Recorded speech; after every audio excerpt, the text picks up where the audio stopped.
ஒரு ஸ்கூல்ல ஆவரேஜா மார்க் வாங்கக்கூடிய ஒரு பையனை பார்த்து, இந்த பையன் நல்லா படிக்கக்கூடிய ஸ்டூடெண்ட்டாக வர்றதுக்கு வாய்ப்பு இருக்கு அப்படின்னு ஒரு சைக்காலஜிஸ்ட் வந்து சொல்லிட்டு போறாரு. அந்த ஸ்கூல்ல இருக்கக்கூடிய டீச்சர்ஸ் அத உண்மைன்னு நம்பி, ஒரு சைக்காலஜிஸ்ட்டே இந்த பையனுக்குள்ள ஏதோ திறமை இருக்கு, நல்லா பிரைட்டா வரக்கூடிய ஸ்டூடெண்ட்ன்னு சொல்லிட்டாரே அப்படின்ட்டு, அந்த பையன் மேல அளவுக்கு அதிகமான கவனம், அக்கறை இதெல்லாம் போடுவாங்க. இதனால டீச்சர்ஸ் நம்மகிட்ட ரொம்ப எதிர்பார்க்குறாங்களே, அவங்களுக்காக நம்ம படிக்கலாம் அப்படின்ட்டு, அந்த பையன் நல்லா படிச்சு நல்ல மார்க் வாங்குவாரு. இத சைக்காலஜில பிக்மேலியன் எஃபெக்ட் அப்படின்னு சொல்லுவாங்க. நாம ஒருத்தர் மேல என்ன மாதிரியான நம்பிக்கைகள வைக்கிறோமோ, அந்த நம்பிக்கைகள் நிஜமாகுது. காரணம், நம்ம மேல மத்தவங்க இப்படி ஒரு நம்பிக்கைய வைக்கிறாங்க.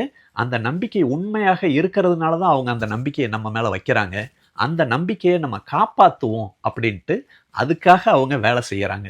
நம்முடைய ஆஃபீஸோ அல்லது நம்முடைய ஃபேமிலியோ எந்த இடமாக இருந்தாலும் சரி, மற்றவங்க மேல பாசிட்டிவான நம்பிக்கைய நீங்க வச்சீங்க அப்படின்னா, அந்த நபர்கள் பாசிட்டிவாக மாறுவாங்க அப்படிங்கிறத தான் இந்த பிக்மேலியன் எஃபெக்ட் தெரியப்படுத்துது.